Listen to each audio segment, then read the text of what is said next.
Halo guys, sebelumnya terima kasih ya udah mau klik video ini. Oke, kenalin, nama gue Mutiara Khairunisa. Di video kali ini gue bakal ngejelasin tentang obsessive compulsive disorder atau yang biasa disebut sebagai OCD. Penasaran kan apa sih itu OCD? Untuk penjelasan lebih lengkapnya, yuk simak video ini sampai habis. Oke, di video ini gue akan ngejelasin beberapa hal mengenai OCD.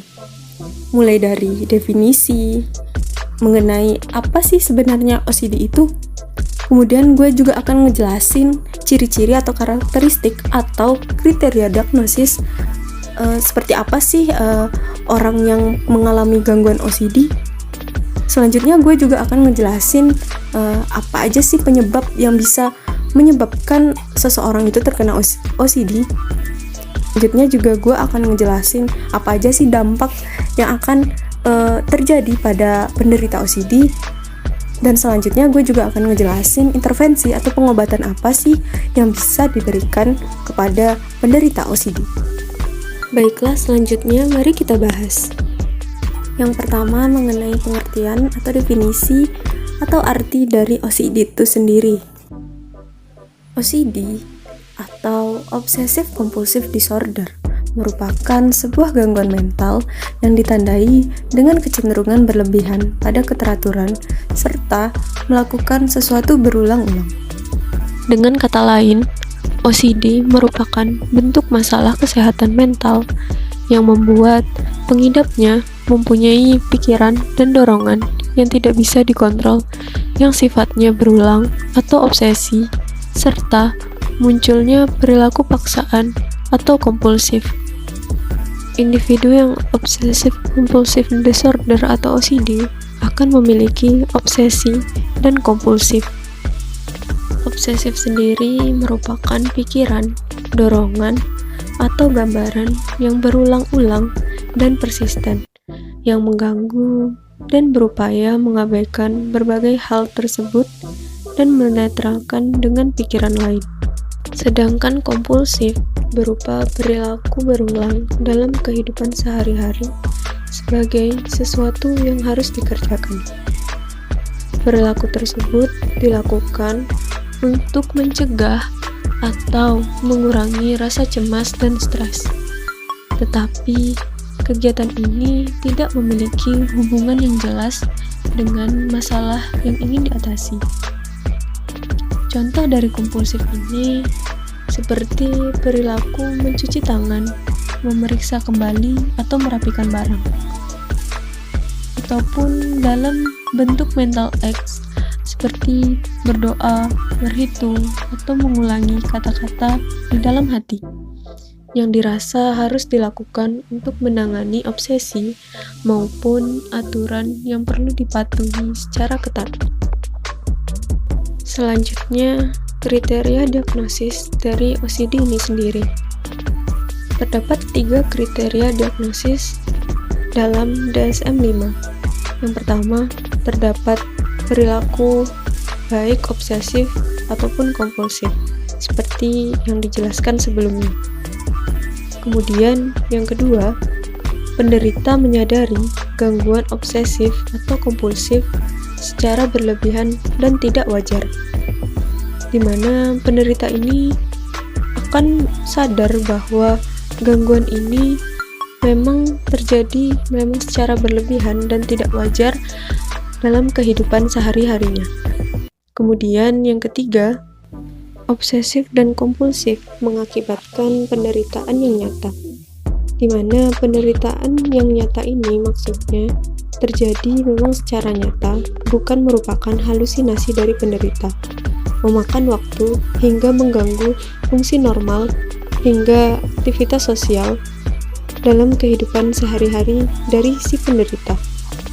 Berikutnya, dalam DSM-5 terdapat 3 pengelompokan OCD berdasarkan insight penderita gangguan OCD, yaitu yang pertama, with good or fair insight, yaitu individu sadar jika kepercayaan atau pikiran OCD miliknya tidak nyata atau mungkin nyata dan mungkin tidak.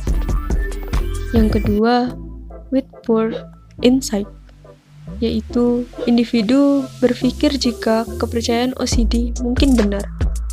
Dan yang ketiga, with absent insight atau delusional belief, yaitu individu sepenuhnya yakin jika kepercayaan OCD miliknya nyata. Berikutnya, penyebab dari OCD. Penyebab dari OCD belum diketahui secara pasti.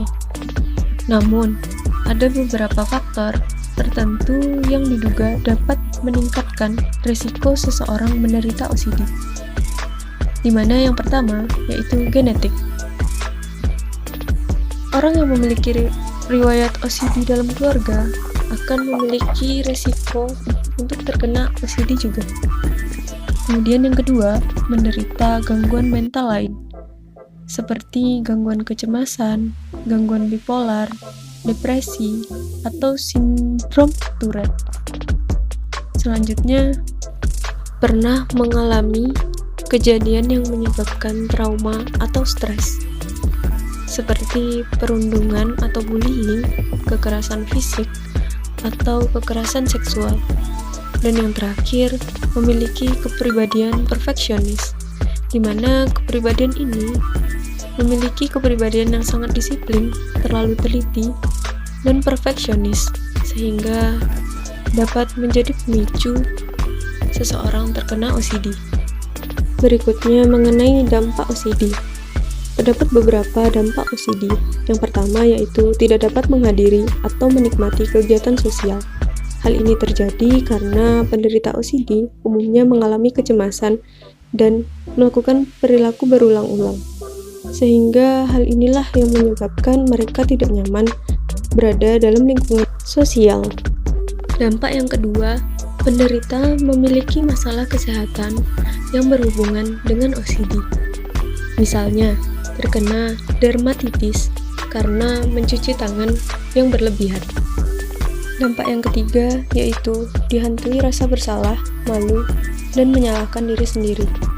Hal itu terjadi karena mereka yang selalu melakukan perilaku obsesif dan kompulsif. Padahal, apa yang mereka lakukan bukan merupakan keinginan mereka sendiri. Yang keempat, berdampak kepada semakin mencoba untuk mengendalikan dirinya, penderita OCD akan merasa semakin cemas. Dan yang terakhir, akan berdampak pada penderita akan memikirkan atau mencoba melukai diri sendiri karena adanya rasa putus asa dalam dirinya, hingga bahkan mereka akan melakukan percobaan bunuh diri.